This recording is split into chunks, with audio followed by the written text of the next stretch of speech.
we have to start with our next topic, and the topic it is osmosis or osmotic pressure. Okay, so क्या हम लोग देखने वाले हैं बच्चों? We are going to see in theoretical topic, and that theoretical topic is our osmosis or osmotic pressure. Osmotic pressure आप लोग numerical solve करके आए हैं, पाई से डिनोट करते हैं हम लोग. बाकी डेफिनेशन वाइज ये चीज होती क्या है, ऑस्मोसिस क्या होता है, ऑस्मोटिक प्रेशर क्या होता है, ये सब हमको बहुत अच्छे से समझना है. ओके, तो बच्चों हम लोग देखते हैं डेफिनेशन. डेफिनेशन देखने के पहले जैसे एक और टर्म आती है आपकी डिफ्यूजन. डिफ्यूजन क्या होता है बेसिकली? अगर हम लोग डिफ्यूजन समझने की कोशिश करें तो basically intermixing of the particle. अब ये पार्टिकल आपके गैसेस के हो सकते हैं, ये सोल्यूशन के हो सकते हैं, ये कैसे भी टाइप के पार्टिकल होते हैं, तो that is called as intermixing of particle. इसको हम डिफ्यूजन बोलते हैं. लेकिन अगर मैं बात करूँ ऑस्मोसिस की, तो मैं एक आपको सिंपल से एग्जांपल देती हूँ ऑस्मोसिस का. कि सपोज करो रेजिन्स हमारे पास में है ना, या किशमिश है हमारे पास में. किशमिश को मैंने रात को पानी में रखा है और सुबह में देखती हूँ तो किशमिश जो है वो फूल गई है, स्वेल हो गई है. वो स्वेल क्यों हो गई है? बेसिकली क्या रीजन है उसके स्वेल होने का? तो वो इसलिए स्वेल हो गई है क्योंकि जो पानी है वो पानी किशमिश के अंदर एंटर हो गया है. और कैसे एंटर हो गया है बच्चों?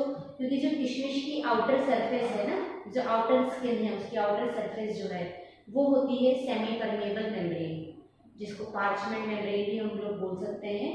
तो दैट आर एसपीएम टाइप ना. SPM means semi permeable membrane. So ये जो सेमी परमेबल मेम्ब्रेन्स होती है, इन सेमी परमेबल मेम्ब्रेन में क्या होता है? वाटर एंटर कर जाता है. अब क्यों हुआ ऐसा कि वाटर एंटर कर गया? ऐसा क्यों नहीं हुआ कि किशमिश का मटेरियल तो बाहर आ सकता था बच्चों? सेमी परमेबल मेम्ब्रेन है तो अगर वाटर अंदर जा रहा है तो किशमिश का जो कॉन्सेंट्रेटेड सेक्स किशमिश के अंदर होता है वो भी तो बाहर आ सकता था. ये भी हम लोग देख सकते थे, बट ऐसा हुआ नहीं. ओके, ऐसा क्यों नहीं हुआ वो हम लोग समझने की कोशिश करते हैं. So children, we have osmosis की अगर हम डेफिनेशन समझना चाहें तो ऑस्मोसिस क्या है? ऑस्मोसिस में सपोज करिए, एक एग्जांपल मैं आपको देती हूँ कि ये है हमारा एक बीकर. इस बीकर के बीच में मैंने एक लगा दी है एसपीएम. एसपीएम मतलब होता है सेमी परमेबल मेम्ब्रेन. मैंने इस साइड रखा है सॉल्वेंट, ओनली सॉल्वेंट, सपोज करिए वाटर, और इस साइड मैंने रखा है सोल्यूशन. ये जो एसपीएम है ये सिर्फ और सिर्फ अलाउड करेगी सॉल्वेंट पार्टिकल्स को सोल्यूशन में जाने देने के लिए. ओके, तो ऐसा क्यों हुआ बच्चों? क्यों सोल्यूशन जो है उसमें उसका सॉल्वेंट यहाँ नहीं आया? वाई ओनली जो सॉल्वेंट था वही सोल्यूशन साइड गया है? ऐसा क्यों हुआ? तो मैं आपको बताती हूँ बच्चों. अगर हम लोग देखें डेफिनेशन ऑस्मोसिस की, तो अगर हम लोग बात करें जैसे कि सपोज करिए एक वाटर है, ये सॉल्वेंट हमारा वाटर है. ओके, और ये जो सोल्यूशन मैंने लिया है ये NaCl का सोल्यूशन है. तो मैं क्या बोलूँगी? ये ज़्यादा कॉन्सेंट्रेटेड है और ये लेस कॉन्सेंट्रेटेड है. मतलब सॉल्वेंट पार्टिकल जो है वो कहाँ से कहाँ जाएगा? सॉल्वेंट इसमें भी था, सोल्यूशन में भी सॉल्वेंट था, सॉल्वेंट में भी सॉल्वेंट है, लेकिन सॉल्वेंट कहाँ से कहाँ जाएगा? तो solvent always move from lower concentration to higher concentration of solution through semi permeable membrane. तो यही बनी आपकी डेफिनेशन. क्या बनी definition? The flow of solvent molecule from lower concentration of solution to higher concentration of solution through semi permeable membrane. Okay, through semi permeable membrane. Okay, is called osmosis.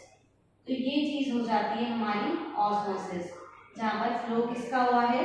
Solvent particle का. Solvent दोनों ही तरफ होते हैं बच्चों, लेकिन solvent कहाँ से कहाँ? Lower concentration to higher concentration. Okay, अगर मैं बात करूँ एसपीएम की, तो सेमी परमेबल मेम्ब्रेन जो है ये क्या करती है, it allow only solvent molecule to pass through. ये सिर्फ और सिर्फ अपने अंदर से सॉल्वेंट मॉलिक्यूल को पास होने देती है, नॉट सल्यूट, है ना, not solute particle. Solute particle इसमें से पास नहीं हो सकता। इसके अगर कुछ कॉमन एग्जांपल देखें तो हमारे पास है cellophane, cellophane membrane, then parchment paper या parchment membrane, okay, then animal membrane, vegetable membrane. ये कुछ इसकी कॉमन एग्जांपल होंगे जिनका यूज ज्यादा होता है in the form of SPM. Okay, example अगर मैं देखूं ऑस्मोसिस का, तो देखो बच्चों इसको समझना कि मेरे पास है, सपोज करिए मैं ले लेती हूँ वही रेजिन में ले रही हूँ, ओके, या ग्रेप्स में ले लेती हूँ कि grapes I am taking. Grapes को मैंने दो अलग अलग सोल्यूशन में रखा है। एक लिया है मैंने कॉन्सेंट्रेटेड NaCl सोल्यूशन और एक मैंने लिया है डाइल्यूट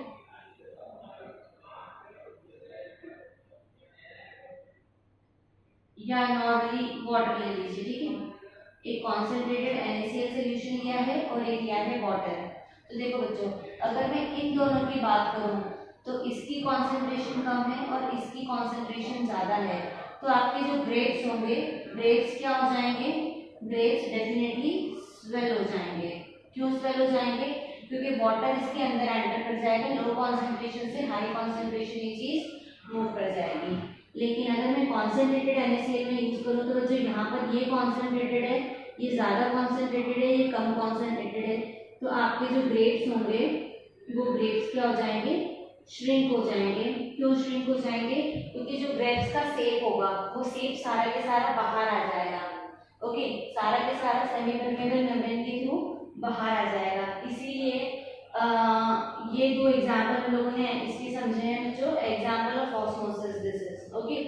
तो यहाँ पर अगर हम लोग देखें तो एक तरफ अगर हम लोग देखें तो आपका वाटर, ये ग्रेप्स में है एसपीएम, ओके, ग्रेप्स की मेम्ब्रेन है एसपीएम, एक तरफ वाटर एंटर हो रहा है, तो जब वाटर एंटर होता है तो उसको हम बोलते हैं एंडोऑस्मोसिस, और एक तरफ इसका शेप बाहर आ रहा है तो उसको हम लोग बोलते हैं एक्सोऑस्मोसिस। तो ऑस्मोसिस भी दो टाइप की रहती है, one is called as endosmosis and another one is called as exosmosis, ठीक है।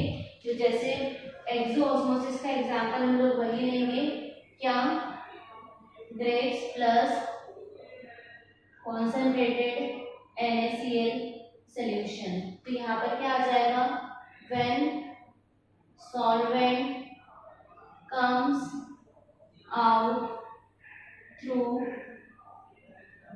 comes out from SPM या comes out through SPM। SPM से अगर बाहर की तरफ सॉल्वेंट आ रहा है तो वो कहलाता है एक्सोऑस्मोसिस।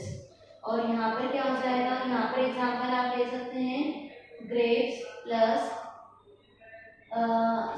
वाटर, ठीक है, water only you can take. तो यहाँ पर क्या आ जाएगा, when solvent move inside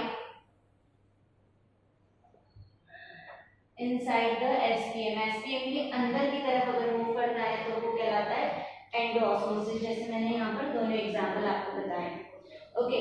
अब अगर हम लोग डिफरेंस देखना चाहें बच्चों ऑस्मोसिस और डिफ्यूजन का, तो ऑस्मोसिस और डिफ्यूजन का, तो इसमें क्या है, सबसे पहला डिफरेंस है, इसमें SPM रिक्वायर्ड है और इसमें SPM रिक्वायर्ड नहीं है, सेमी परमेबल मेम्ब्रेन की जरूरत नहीं है इसमें, है ना, ओनली सॉल्वेंट मॉलिक्यूल मूव, है ना, यहाँ पे सिर्फ अगर देखा जाए ओनली सॉल्वेंट मॉलिक्यूल मूव करेगा। और अगर डिफ्यूजन में देखा जाए तो डिफ्यूजन में दोनों ही चीजें आ जाएगी, both solute and solvent move, दोनों ही मूव करते हैं। फिर अगला अगर डिफरेंस देखा जाए ऑस्मोसिस और डिफ्यूजन में, यहाँ पर क्या है, यहाँ पे low concentration to high concentration movement होता है, लेकिन बच्चों डिफ्यूजन में ऐसा नहीं है।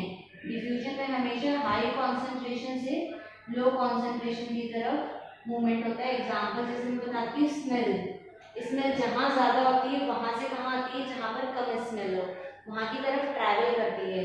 Okay, so this is called as diffusion, basically the intermixing of the particle. Okay, osmosis जो है, osmosis observed in solution only, है ना, ऑब्जर्व्ड इन सॉल्यूशन ओनली, ये सिर्फ सॉल्यूशन में देखा जाता है, और ये observed in solution as well as gases, सभी में ये देखा जाता है ना, गैसेस में भी देखा जाता है। इवन गैसेस में तो हम बोलते हैं डिफ्यूजन और ज्यादा होता है। ऑस्मोसिस जो है इट कैन बी स्टॉप्ड, हम इसको स्टॉप्ड कर सकते हैं, ठीक है। और उसी ऑस्मोसिस को स्टॉप करने के लिए जो मेथड यूज करते हैं उसको हम बोलते हैं आरओ, रिवर्स ऑस्मोसिस, जो कि घर में आरओ यूज होता है वो इसी प्रिंसिपल पर होता है। हम लोग समझेंगे कि कैसा उसका प्रिंसिपल है, कैसे यूज हो रहा है, वो everything we are going to understand. और डिफ्यूजन जो है बच्चों, it can not be stopped, okay, इसको स्टॉप नहीं किया जा सकता है। ओके, यहाँ पर हम लोग लिख लेते हैं एसपीएम नॉट रिक्वायर्ड, ठीक है। चलिए फिर हम लोग बात करते हैं बच्चों इस एसपीएम की। तो ये जो एसपीएम है, ये एसपीएम दो टाइप की होती है, one is called as natural SPM, another one is called as artificial SPM. Natural SPM जो नेचुरली प्रेजेंट है, जैसे वेजिटेबल मेम्ब्रेन, जैसे आप लोगों ने एक चिक सेल का एक्सपेरिमेंट कभी देखा होगा, तो उसमें हम लोग क्या करते हैं, अनियन लेते हैं, अनियन के अंदर से पील ऑफ अनियन हम लोग निकालते हैं उसमें से। तो वो पील क्या होता है, basically that is your semi permeable membrane. Animal membrane that is animal skin. Pig's bladder, pig's bladder जो है वो सबसे लार्जेस्ट सेमी परमेबल मेम्ब्रेन है, natural semi permeable membrane. Okay, then artificial semi permeable membrane are parchment paper, cellophane paper, freshly prepared PPT of copper ferrocyanide, silicates of iron, cobalt, nickel। और एक और आप लोग इसमें ऐड कर सकते हैं, मैं ऐड एक और कर रही हूँ, वो है cellulose acetate. Okay, cellulose acetate, cellulose acetate की जो एसपीएम है वो यूज होती है आपके आरओ सिस्टम में, रिवर्स ऑस्मोसिस सिस्टम में। ओके, इसी को हम लोग बोलते हैं क्या, semi permeable membranes. Okay, now osmotic pressure देखना है, तो नेक्स्ट टॉपिक इसी में आना है, ऑस्मोटिक प्रेशर। देखो बच्चों, ऑस्मोटिक प्रेशर में सपोज करिए अगेन ये एक बीकर है जिसको मैंने एसपीएम से डिवाइड कर रखा है। मैंने इस साइड जो है कंटेनर ए में मैंने सॉल्वेंट लिया है और कंटेनर बी में मैंने सॉल्यूशन लिया है और कंटेनर बी में मैंने एक पिस्टन भी लगाया है प्रेशर अप्लाई करने के लिए, और चाहूँ तो मैं यहाँ पर एक प्रेशर गैज भी लगा दूँ प्रेशर मीटर, प्रेशर को मेजर करने के लिए। ये सॉल्वेंट साइड मैंने क्या कर दिया है, एक कैपिलरी लगा दी है। सिमिलरली सॉल्यूशन साइड में मैंने कैपिलरी लगा दी है just to measure the level of the solution. अब मैं क्या कर रही हूँ, ये सेमी परमेबल मेम्ब्रेन है, ये सॉल्वेंट जो है ये सॉल्यूशन साइड डेफिनेटली आएंगे, सॉल्वेंट जो है वो सॉल्यूशन साइड आएंगे। मुझे इस सॉल्यूशन पर इतना प्रेशर लगा देना है, सपोज करिए इस सॉल्वेंट मॉलिक्यूल मूव कर रहे हैं, मैं सॉल्यूशन साइड इतना प्रेशर लगा दूं कि यहाँ पर बेसिकली जो सॉल्वेंट है इसका लेवल नीचे आना बंद हो जाए। ओके, इतना प्रेशर लगाया मैंने कि सॉल्वेंट का लेवल नीचे आना बंद हो जाए। इसका क्या मतलब है, सॉल्वेंट का लेवल नीचे कब आएगा, जब ये सॉल्वेंट जो है वो सॉल्वेंट से सॉल्यूशन साइड शिफ्ट होंगे। लेकिन अगर ये लेवल जो है ये नीचे आना ही बंद हो गया है, इसका मतलब है कि आपके जो सॉल्वेंट पार्टिकल है वो सॉल्वेंट से सॉल्यूशन साइड आ ही नहीं रहे हैं, मतलब आपने इतना प्रेशर लगाया कि आपने ऑस्मोसिस प्रोसेस को ही स्टॉप कर दिया। तो द प्रेशर रिक्वायर्ड और the minimum pressure required to the solution side in order to stop the process of osmosis is called osmotic pressure. Osmosis को रोकने के लिए जो प्रेशर हमको चाहिए होता है it is called as osmotic pressure. तो यहाँ पर हम लोग लिखेंगे the minimum amount of pressure applied to the solution side just to stop the process of osmosis। Osmosis की प्रोसेस को रोकने के लिए जो प्रेशर लगाया जाता है that is called as osmotic pressure. Okay, अब मैंने क्या करा बच्चों, ये तो सिर्फ ऑस्मोसिस को रोकने के लिए प्रेशर जितना लगाया था मैंने उतना लगाया। मेरी इच्छा है मैं थोड़ा सा और प्रेशर लगाऊं। क्या करूं, मैं थोड़ा और प्रेशर लगाऊं। तो मैंने सॉल्यूशन साइड क्या करा, ऑस्मोटिक प्रेशर से भी ज्यादा प्रेशर अप्लाई कर दिया। मैंने सॉल्यूशन साइड क्या किया है, ऑस्मोटिक प्रेशर से भी ज्यादा प्रेशर अप्लाई कर दिया है। इतना प्रेशर अप्लाई कर दिया है कि अभी सॉल्वेंट तो यहाँ नहीं आ रहा है, लेकिन इस सॉल्यूशन का जो सॉल्वेंट है वो आपका सॉल्वेंट साइड जा रहा है। ओके, तो यहाँ पर क्या है, बेसिकली आपने ऑस्मोसिस को क्या कर दिया, आपका नॉर्मली ऑस्मोसिस में क्या हो रहा था, ये सॉल्वेंट जो है वो सॉल्यूशन साइड आ रहा था। मैंने सॉल्यूशन साइड इतना एक्स्ट्रा प्रेशर अप्लाई कर दिया, when the pressure exceed osmotic pressure at that time the solvent from the solution try to starts moving towards solvent side। ये आपका सॉल्वेंट साइड आना शुरू हो जाएगा। मतलब आपने आपकी ऑस्मोसिस प्रोसेस को क्या कर दिया है, रिवर्स कर दिया है, क्योंकि आपकी सॉल्वेंट से सॉल्यूशन में आ रहे थे, लेकिन अब क्या हो रहा है, आपकी सॉल्यूशन का सॉल्वेंट जो है वो सॉल्यूशन से सॉल्वेंट की तरफ जा रहा है। इसका मतलब है आपने ऑस्मोसिस प्रोसेस को रिवर्स कर दिया है and that process is called as reverse osmosis children. तो यहाँ पर क्या हो जाता है, when pressure exceeds osmotic pressure, when pressure exceeds osmotic pressure RO takes place, reverse osmosis takes place।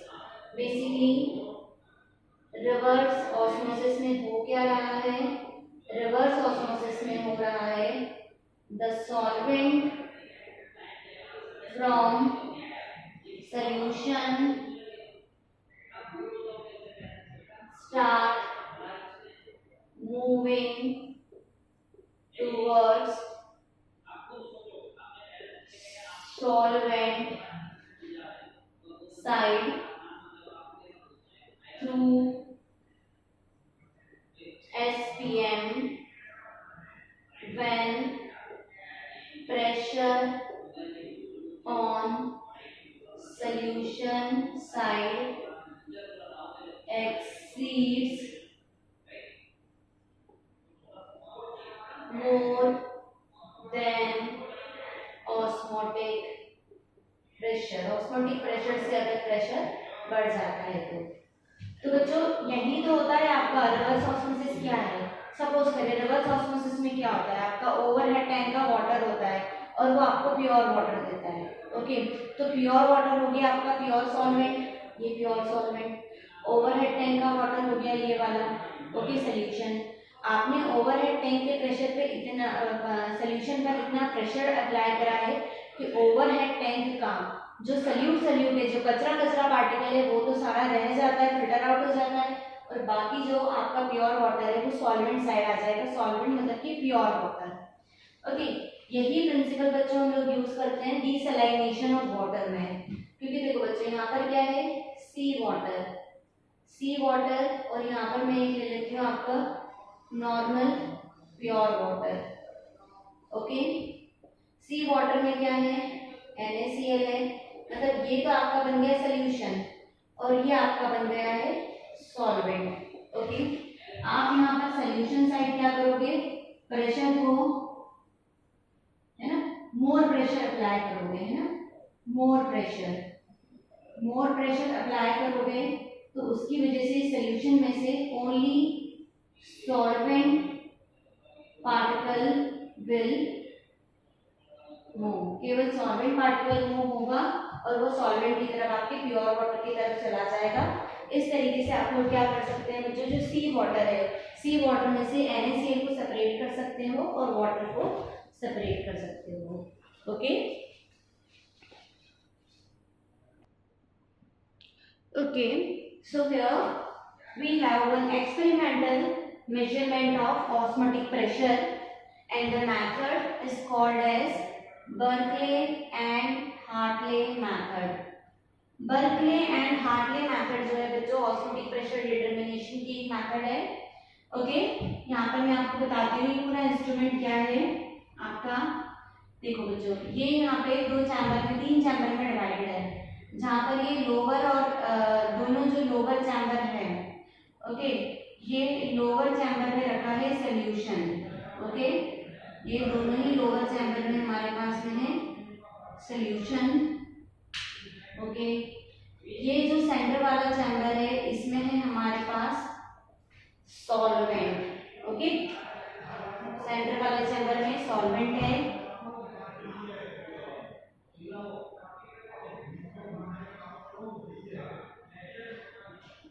Okay, ये है हमारे पास में थिसल फनल जो कि सॉल्वेंट सप्लाई करेगी, और ये है कैपिलरी जहाँ से हम लोग मेजरमेंट देखेंगे, वाटर का लेवल चेक करेंगे, सॉल्वेंट का लेवल चेक करेंगे।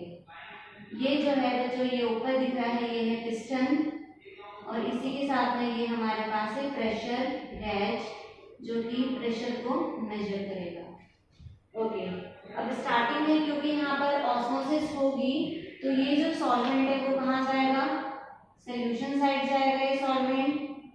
हम लोगों को क्या करना है, हम लोगों को यहाँ पे सॉल्यूशन साइड इतना प्रेशर डेवलप करना है कि ये जो कैपिलरी में जहाँ से वाटर नीचे आएगा, सॉल्वेंट अगर सॉल्यूशन साइड जा रहा है तो ये कैपिलरी का लेवल जो है वो नीचे आना शुरू हो जाएगा। हम इतना प्रेशर अप्लाई करें इस पिस्टन की हेल्प से सॉल्यूशन साइड में कि कैपिलरी का जो प्रेशर, कैपिलरी का जो लेवल है वो नीचे आना स्टॉप हो जाए। तो जो भी वो प्रेशर आएगा वो हम लोग मेजर कर सकते हैं इस प्रेशर कॉज की हेल्प से। एंड दैट प्रेशर, क्योंकि वो प्रेशर जो है वो पर्टिकुलर प्रेशर क्या कर रहा है, स्टॉप कर रहा है ऑस्मोसिस को। तो that particular pressure is called as osmotic pressure. उस प्रेशर को हम लोग बोलते हैं ऑस्मोटिक प्रेशर। ओके, तो ये हम लोगों ने देखा है experimental determination of osmotic pressure. अब हम लोगों को देखना है बच्चों types of solution based on osmotic pressure. Osmotic pressure की बेसिस पे या कॉन्सेंट्रेशन की बेसिस पे हम लोगों को देखना है हमारे टाइप्स ऑफ सॉल्यूशन।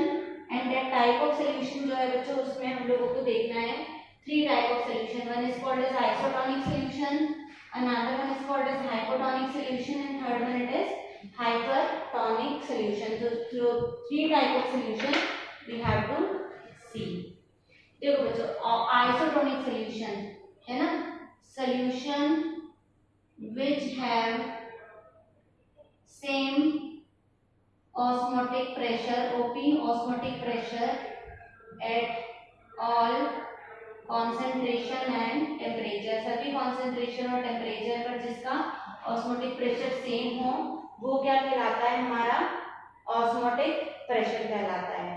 ओके, ये जैसे 0.9% NaCl सॉल्यूशन जो है आपका, है ना, 0.9% NaCl सॉल्यूशन जो है ये आइसोटोनिक है। किसके लिए, RBC के लिए। मतलब अगर मैं RBC को 0.9% NaCl सॉल्यूशन में रखूंगी तो RBC ना तो श्रिंक होती है ना स्वेल होती है, RBC एज इट इज रहती है। तो आप लोगों को क्या ध्यान रखना है कि RBC यहाँ पर एज इट इज रहेगी। हाइपोटोनिक सॉल्यूशन है ना, हाइपोटोनिक सॉल्यूशन मतलब कि less concentrated solution. Children, less concentrated solution जो रहते हैं उनको हम लोग बोलते हैं हाइपोटोनिक। ओके, तो जैसे यहाँ पर अगर हम लोग एग्जांपल कॉन्सेंट्रेटेड आप लोग ले सकते हो डाइल्यूट सोल्यूशन। इवन आइसोटोनिक से भी ज्यादा कॉन्सेंट्रेशन जिनकी लो हो ऐसे सोल्यूशन हाइपोटोनिक सोल्यूशन कहलाते हैं। जैसे कि अगर आरबीसी है, आरबीसी के लिए अगर मैं लूं less than 0.9% NaCl solution, okay, और आरबीसी को लेस देन 0.9% NaCl में रखूं मैं, तो ये जो आरबीसी होगी ना, ये आरबीसी स्वेल हो जाएगी, क्योंकि हमारा वाटर कहाँ से कहाँ जाएगा, लेस कॉन्सेंट्रेशन से ज्यादा कॉन्सेंट्रेशन की तरफ। तो आरबीसी के अंदर कॉन्सेंट्रेशन ज्यादा होगी as compared to this less than 0.9% NaCl solution. Hypertonic की बात करूं तो ये होता है हमारे more concentrated solution, they are more concentrated solution. Generally RBC के लिए अगर हम लोग बात करें so more than 0.9% NaCl solution, है ना, 0.9% NaCl सोल्यूशन से ज्यादा कॉन्सेंट्रेशन वाले सोल्यूशन हमारे हाइपरटोनिक कहलाते हैं, और ऐसे सोल्यूशन में रखने पर हमारी जो आरबीसी है वो श्रिंक हो जाती है। तो यहाँ पर आरबीसी स्वेल हो रही है और यहाँ पर आरबीसी जो है वो श्रिंक हो रही है। RBC that is your red blood cell children, okay. So देखो बच्चों यहाँ पर क्या हुआ कि बेसिकली अगर हम लोग देखें तो हमारा जैसे ये टर्म समझते हैं तो प्लाज्मोलिसिस और क्रीनेशन। प्लाज्मोलिसिस और क्रीनेशन को आप स्वेलिंग समझ सकते हो, स्वेल होना, ओके, नहीं सॉरी, प्लाज्मोलिसिस और क्रीनेशन को आप श्रिंक होना समझ सकते हो, श्रिंक होना, ठीक है। तो यहाँ पर क्या होगा, when cells are placed in, जब सेल्स को किस में रख दिया जाए, कॉन्सेंट्रेटेड सोल्यूशन, मतलब जनरली कैसे सोल्यूशन, हाइपरटोनिक सोल्यूशन। तो आपका क्या होता है, सेल से कम्स आउट, सारे के सारे सेल से बाहर आ जाता है, एंड सेल्स बिकम श्रिंक, सारे के सारे सेल जो है वो हमारे श्रिंक हो जाएंगे, ओके। लेकिन अगर मैं बात करूं हीमोलिसिस की, तो सपोज करिए when cells are placed in hypotonic solution, hypotonic solution में जब सेल को रखा जाता है तो सेल क्या हो जाता है, स्वेल हो जाता है। क्या हो जाता है, सेल स्वेल हो जाता है, और उसी प्रोसेस को हम लोग बोलते हैं हीमोलिसिस, ओके। ये सेल स्वेल क्यों हो रहा है ना, तो cell swell because of pressure inside the cell, okay, pressure inside the cell, क्योंकि जो पानी उसमें कंटिन्यू सेल के अंदर जाएगा वो उस सेल में क्या करेगा, एक प्रेशर क्रिएट कर देगा, और वो जो प्रेशर होगा that pressure is called as turgor pressure. उस प्रेशर को हम लोग बोलते हैं टर्गर प्रेशर। वो टर्गर प्रेशर जब क्या हो जाता है, लिमिट से बाहर हो जाता है, तो इतना ज्यादा प्रेशर डेवलप हो जाएगा कि आपका जो सेल है वो बर्स्ट हो जाएगा, ओके। ये जनरली मैं आपको बताती हूँ जो ओवर राइप्ड फ्रूट, जैसे काफी सारे जो पेड़ों पर लगे हुए फ्रूट्स होते हैं उनको टाइमली निकालना होता है, बिकॉज पेड़ भी क्या करें, कंटिन्यू उन फ्रूट्स को वाटर सप्लाई करते जा रहे हैं। जनरली ये देखा जाता है लेमन के केसेस में। चलो लेमन में क्या होता है कि अगर लेमन को टाइमली पेड़ पे से नहीं तोड़ा गया, जब वो येलो हो जाते हैं तब उनको पेड़ पे से तोड़ लिया जाता है, अदरवाइज क्या होगा, उनमें सेल भरता जाएगा, टर्गर प्रेशर इतना ज्यादा हो जाता है कि आपका सेल जो है वो बर्स्ट हो जाएगा, लेमन जो है वो बर्स्ट हो जाता है, ओके। तो यहाँ पर हम लोगों को देखना है अगला हमारा topic date is biological application. तो देखो बच्चों, जो रूट्स होती है, प्लांट्स की जो रूट्स होती है वो क्या करेगी, वो भी वाटर एब्जॉर्ब करती है, कहाँ से, सॉइल में से, क्योंकि पेड़ों के अंदर जो सैप भरा है वो हाईली कॉन्सेंट्रेटेड है, और जो सॉइल के अंदर जो वाटर है वो लेस कॉन्सेंट्रेटेड है, तो वाटर मूव करता रहेगा, और इसी तरीके से पानी जो है वो ऊपर की तरफ भी जाएगा, assimilation of water by plants, इसी तरीके से वाटर का एसिमिलेशन भी जो है वो होता जाएगा बच्चों। फिर आता है स्ट्रेचिंग ऑफ लीव्स। आपकी जो लीव्स है, लीव्स में भी बच्चों यही रहता है, जब तक उसमें वाटर जाएगा लीव्स फर्म होती है, स्ट्रेच होती है, okay. Then raw mango shrink when kept in NaCl, generally मैं बताती हूँ एग्जांपल, फोर्थ जो है हम लोग अचार बनाते हैं घर पे ना, मम्मी वगैरह अचार बनाती है, तो उसमें क्या करती है, जो पिकल होता है उसमें काफी अमाउंट ऑफ सॉल्ट डाला जाता है। क्यों? क्योंकि वो सॉल्ट क्या करता है, आपका जो रॉ मैंगो होता है वो काफी पल्पी होता है, तो वो पल्प जो है it should loss all the water, otherwise आप उसको ज्यादा समय के लिए स्टोर नहीं कर सकते हो। ओके, एक और एग्जांपल मैं आपको बताती हूँ कि सपोज करिए पैरों में बहुत ज़्यादा स्वेलिंग हो जाती है, तो जनरली क्या करिए, पानी में नमक डाल दीजिए और उसमें पैर रख लीजिए। आपका जो पानी जो रहेगा जिसमें आपने नमक डाला है वो कॉन्सेंट्रेटेड रहेगा, तो आपके पैरों में जो स्वेलिंग आ गई है, वो स्वेलिंग क्यों आ जाती है, पानी भर जाता है बेसिकली, तो वो जो पानी है वो सारा के सारा बाहर निकल जाएगा जब आप अपने पैरों को किसमें रखोगे, कॉन्सेंट्रेटेड NaCl सोल्यूशन में रखोगे। विल्टेड फ्लावर रिवाइव है ना, मुरझाए हुए पौधे भी जो रहते हैं, आप लोग ये फ्लावर शॉप्स वगैरह पर जाते होंगे तो वहाँ पर देखे होंगे फ्लावर्स बहुत ज़्यादा एकदम फ्रेश दिखाई देते हैं। द रीजन बिहाइंड दिस, वो उसमें पूरे टाइम उनको पानी में रखते हैं ताकि उसमें ऑस्मोसिस प्रोसेस कंटिन्यू होते रहे और हमारा फ्लावर जो है वो एकदम फ्रेश फॉर्म दिखाई दे। ओके, लिम्ड कैरेट है ना, सब्जी वाले जो कैरेट होती है ना, गाजर मूली वगैरह जो होती है, वो कितनी एकदम फ्रेश दिखाई देती है जब हम लोग सब्जी खरीदने जाते हैं। उन्हीं को अगर अपन घर में लेकर आते हैं तो वो इतनी फ्रेश नहीं रहती है। क्यों? क्योंकि वो उसके ऊपर बार बार पानी डालते रहते हैं, जिसकी वजह से ऑस्मोसिस की वजह से उनमें फर्मनेस बनी रहती है। Next, preservation of meat by salting. Meat वगैरह में भी क्या रहता है, जो वाटर होता है बहुत सारा, तो उसमें उसको प्रिजर्व करने के लिए बहुत सारा सॉल्ट डाला जाता है ताकि वो अपने सारे के सारे वाटर को लॉस्ट कर दे। People taking a lot of salt develop swelling or puffiness of their tissues. जो ज़्यादा नमक खाते हैं, ज़्यादा NaCl खाते हैं, तो वो उनकी बॉडी में क्या होता है, कॉन्सेंट्रेशन बहुत ज़्यादा हो जाती है ना, तो बेसिकली जो सेल होंगे, जो टिश्यूज होंगे, वो क्या करेंगे, हमारी बॉडी से वाटर एब्जॉर्ब करना शुरू कर देते हैं और हमारे फेस वगैरह पे, हाथों वगैरह पर ऐसी पफिनेस सी आ जाती है जो लोग ज़्यादा सॉल्ट खाते हैं उन लोगों में, क्योंकि जो टिश्यूज वगैरह रहेंगी, सारा एक्स्ट्रा सेलुलर फ्लूइड्स वगैरह जो रहेगा, वाटर जितना रहेगा वो सारा एब्जॉर्ब कर लेंगे, जिनकी वजह से वो हमेशा स्वेल कंडीशन में होते हैं। बच्चों, ये जो है हम लोगों ने देखा है ऑस्मोसिस और ऑस्मोटिक प्रेशर के बारे में। ओके, तो ये आपका टॉपिक जो है थ्योरेटिकल टॉपिक था, we have completed this topic. Okay, thank you so much.